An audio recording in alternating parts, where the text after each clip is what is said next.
This morning, Vice President Joe Biden appears to be trying to distance himself from presidential candidate Hillary Clinton by highlighting his closeness to President Obama. But Biden also faces very tough questions after giving a new account of his role in the decision to kill Osama bin Laden. Major Garrett is at the White House, where in just a few hours, Joe Biden will attend the president's daily briefing. Something tells us, Major, this will come up. Good morning to you.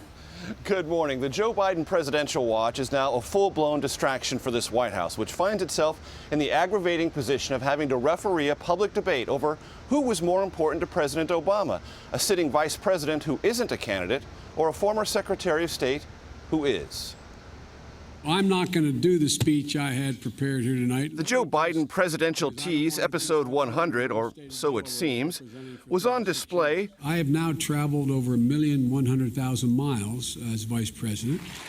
At a dinner honoring Walter Mondale, a Democratic vice president who lost a run for the presidency. Metaphor watch, anyone?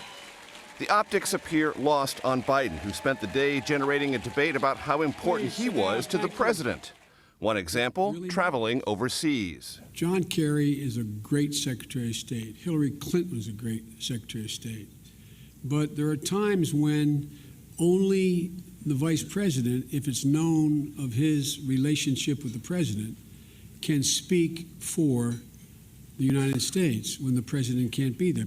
Biden's attempt to diminish Kerry and Clinton surprised some in the White House, as did his revisionist history on privately advocating that President Obama approve the raid to capture or kill Osama bin Laden. So as we walked out of the room and walked upstairs, I told him my opinion, that I thought he should go, but follow his own instincts.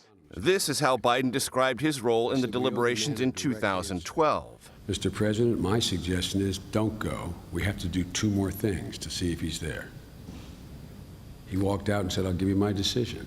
Biden's new version also suggested potential rival Hillary Clinton appeared indecisive, though she portrayed herself as fully on board in her book Hard Choices and in this recent appearance in South Carolina. I was one who recommended to the president that he go ahead, and his advisors were split. The White House refused to play fact checker. This is not the first time that a significant political event has prompted differing recollections from people who participated in it. At that same briefing, Ernest described Biden as a candidate, but then he backtracked. Yet another sign that there are those here who admire Biden's service and his loyalty to the president, but are nevertheless becoming tongue-tied, confused, and just a bit fatigued, Charlie, over the vice president's decision-making process. Thank you, Major.